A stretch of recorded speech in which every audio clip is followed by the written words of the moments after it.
Welcome back to the Food Fight podcast. I'm Matt Eastland. COP28, the 2023 United Nations Climate Change Conference, kicks off on November the 30th.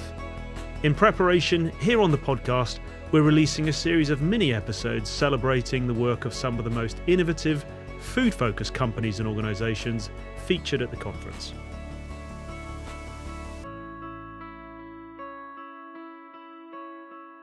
Hi there, my name is Ignacio Gavilan. I'm a Senior Director of Food Systems Partnerships at the Global Food Banking Network. In the lead up to COP28, I would like to talk to you about our food systems, which are clearly not working. Millions of people around the world are unable to access food, while 1/3 of that food produced is lost or wasted.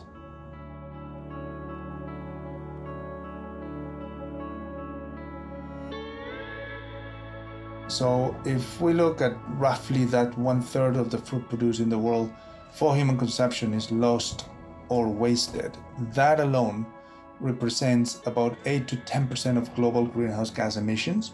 So there's an environmental impact next to it. If food waste were a country, it will be the 3rd largest emitting country in the world. So in other words, food waste emits more greenhouse gases than all single countries in the world except China and the US, right? So obviously what we do at the Global Food Banking Network is identify those surpluses or losses that we can capture and redistribute for human consumption. So the problem's still there. I believe we're one key solution for all of this.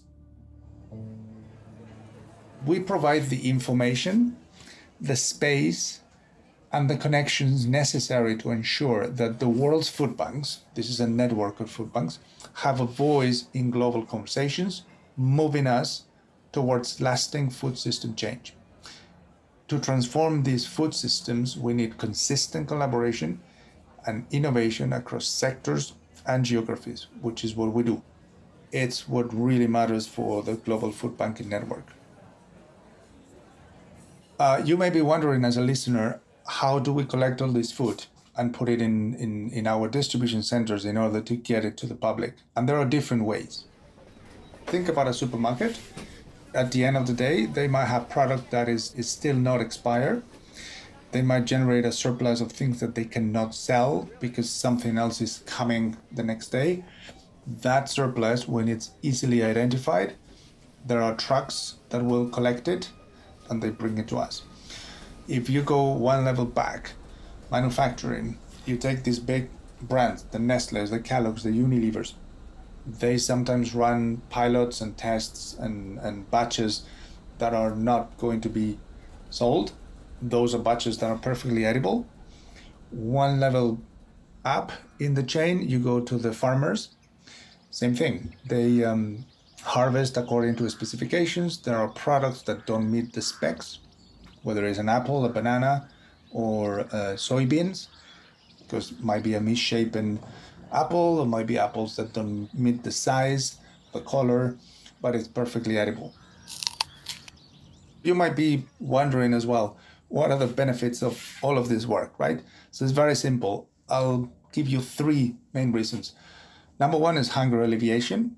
Last year alone, we fed 32 million people around the world. Second one is reduction of food loss and waste. I mentioned 1/3 of the food is currently going to waste, so we need to reduce that number. We believe that we are the best solution to avoid that, and we encourage companies to spot those surpluses and losses quickly and give to us.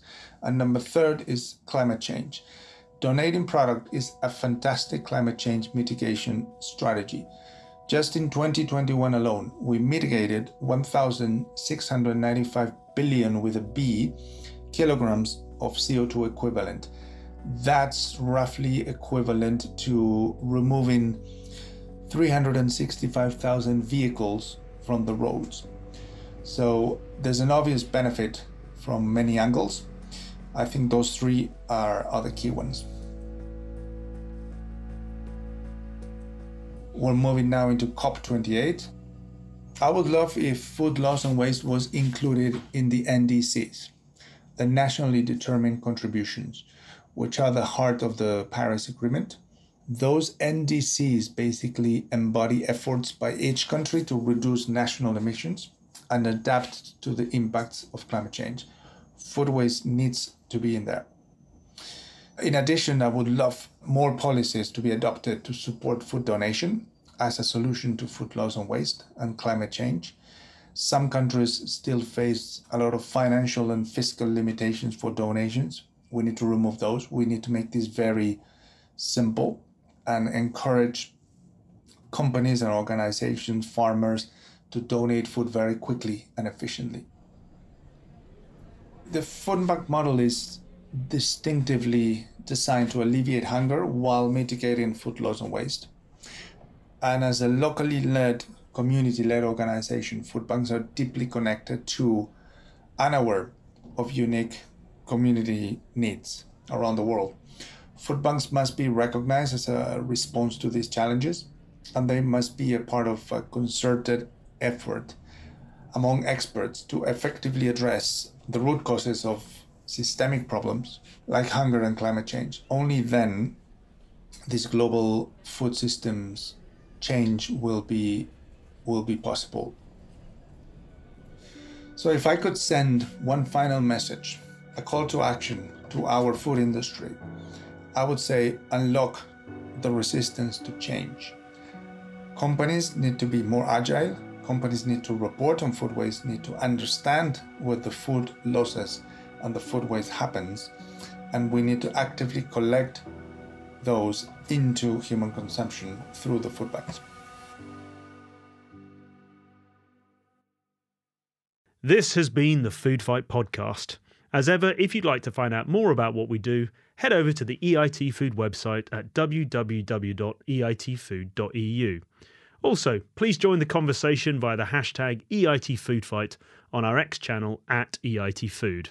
And if you haven't already, please hit the subscribe button so you never miss an episode.